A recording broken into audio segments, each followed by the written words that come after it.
Welcome to Bootstrap, insights for the self-funded entrepreneur with Frank Cianciulli. As always, my name is Matthew Lay. Today on the show, people, recruitment, and hiring best practices. If you're like me and you're an entrepreneur who likes doing and not spending so much time in the corner office strategizing or maybe thinking about the business, which is pretty common, right, Frank? Very common in entrepreneur organizations, of course. The problem with it, as we all find out, is that we can't do everything as much as we would like to do. So we have to have people in our business. People are the bloodline of what it is that we do. So Frank,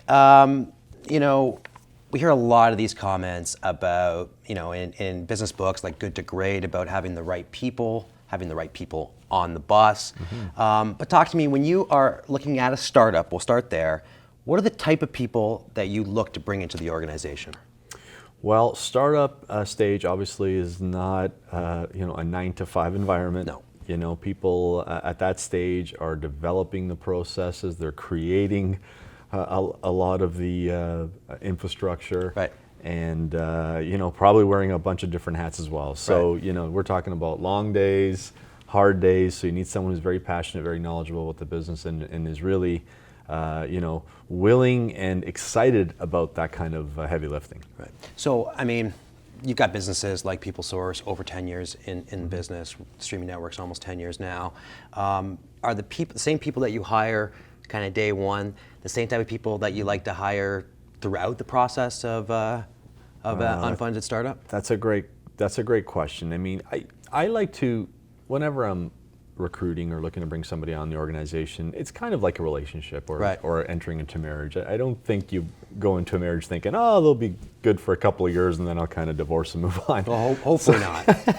So I do always have the long term in mind, of course, but that being said, I do know that as a company evolves, especially through that startup phase, to the kind of the benchmarks being 2 and 5 years, is that usually it's a different person early than what you want later stage into the business, as opposed to getting off the ground versus a certain revenue milestone and then growing that milestone.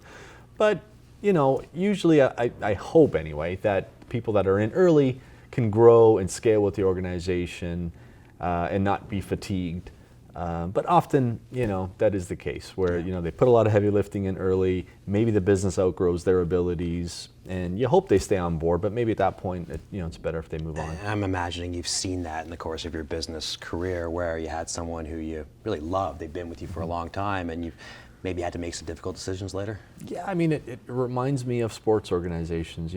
There's a bit of a difference between an organization that's in a rebuild mode versus very close to a championship. So the type of people that you're acquiring to make a run for a championship versus an early stage team might be looking more for rookies or younger players and trying to build that foundation. So obviously if you've got some players that you drafted and you develop through the minor league system, once the team becomes very competitive and ready for a championship, you hope that those players are still with the team, but some of them, they might have gotten too expensive at that point and they feel maybe they need to move on. But you obviously hope that anybody you bring in the organization stays long term, but the need does change. Yeah, okay. Well, on that note, working with you closely, I know that you're still maybe, I call it your chief recruitment officer. You're out there, you're recruiting all the time for your many different businesses. Why do you stay so close to that process? Well, I think first and foremost, I enjoy it. Okay. I enjoy meeting people. I think over the years, I've met and interviewed thousands of people. So you start to identify the right people and people that would fit the culture really well. And it's time consuming. Yeah. So ultimately it's really out of necessity trying not to bog my leaders down with that process. Oftentimes to prospect, to identify, to go through a round of interviews, that's a way I can help. Okay. And ultimately I can tell the story best. Yeah. So I meet someone, understand their past experiences, what their future ambitions are, and at that point I'll be able to identify which business suits them best, and at that point then the management team will come in and get involved in the recruitment process. It's actually quite interesting because at some larger organizations or some more established, whatever it might be, that first interview is with someone low level, and what you're doing is turning it on end, having them come in and speak with the most highest level. And I'll admit, by the time someone gets into a room with myself, even in a second stage interview, they're usually quite excited about the opportunity. And sometimes I gotta walk back some of that excitement even. But there's probably a bunch of people watching this right now within the organization, a specific branch of it, which is people source staffing, who are shaking their heads as recruiters. But I know I came to you through a recruiter. Mm-hmm. I came to you through PeopleSource, actually. What is the role that recruiters can play within an unfunded startup? Yeah, so recruiters are critical because they're identifying passive talent, people that might not actually be on the market looking, which could be some of the better people for your organization.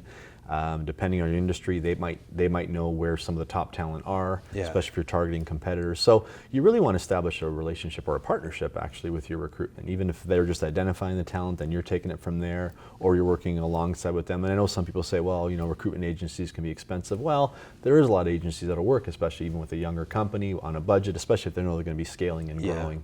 So, obviously I endorse the recruitment process, right? Because it is time consuming as well. So I mean, I'm at a stage where I can invest a bit more time in the recruitment process, but often people can't. And also, like you said, you liked it.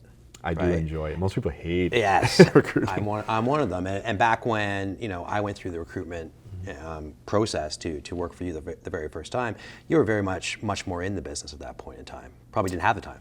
Correct. Yeah. I didn't. So oftentimes, we'd work till 5 or 6 o'clock, and the interviews would happen until 8 or 9 p.m. And not everybody can do that. So. Exactly. All right. Well, that's it for the show. As you know, we're here to answer your questions. So please submit them to the email on the screen or through the website. Next week on the show, we are going to be discussing why mentorship matters within any organization, but especially the unfunded startup. So until then, guys, you know the drill. Like, share, tell other people about it when you're at a coffee shop or wherever you might be. And until then, let's keep it lean.